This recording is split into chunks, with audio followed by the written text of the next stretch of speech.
আসসালামু আলাইকুম বন্ধুরা, দেশে তো ঘটনা ঘটে গেছে, দেখি সুনলাল ভাই জানে কিনা। ভাই কেমন আছেন? আলহামদুলিল্লাহ ভাই, বেচা বিক্রি কেমন চলতেছে ভাই? চলতেছে আলহামদুলিল্লাহ, মোটামুটি ভালোই।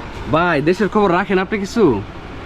কিছি দেশে ওই যে একটা 13 বছরের মেয়ে মানে বিয়ে করে একদম গর্ভবতী হয়ে বাচ্চা হয়েছে, বর্তমান 7 মাসের বাচ্চা আছে, আদালতে ঘুরতেছে। এই ঘটনাটা দেখছেন? কি করেন আপনি? দেশ তো তাহলে কোন জায়গায় দাঁড়াইলো?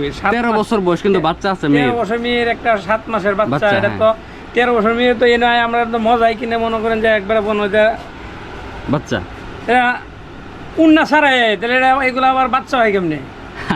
আপনারা ভাই 13 বছর বয়স যখন ছিল তখন কি করতেন ভাই? আমরা 13 বছর বয়সের মধ্যে মনে করেন যে আমরা ল্যাংড়া চলছি বলেই চলে আমরা আমালে। আর আপনি নিশ্চয়ই দেখছেন যে 13 বছর বা 14 বছর বয়স কিন্তু বিয়ে টিয়ে হয়েছে, এরকম ঘটনা দেখছেন আরো?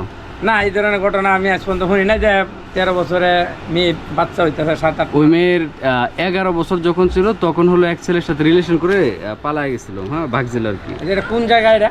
এটা হলো ভাই ঘটনা কোন জায়গায় আমার এখন মনে নাই, তবে ইন্টারনেটে বর্তমানে এটা ভাইরাল একটা ঘটনা। তাহলে তো দেখতে হবে মোবাইলের ভিতরে হ্যাঁ হ্যাঁ ভাই, কি মোবাইল অবস্থা আছে মোবাইল দেশ। নিয়ে ঘটনাটা দেখেন যে কি আচ্ছা। ঘটতেছে ভাই দেশের দেশের মানুষের ভাই। পরিস্থিতি তাহলে খুবই খারাপ চলতেছে, তখন যদি এইরকম যদি ঘটনা ঘটে হ্যাঁ। তাহলে কেমনে এটা সম্ভব?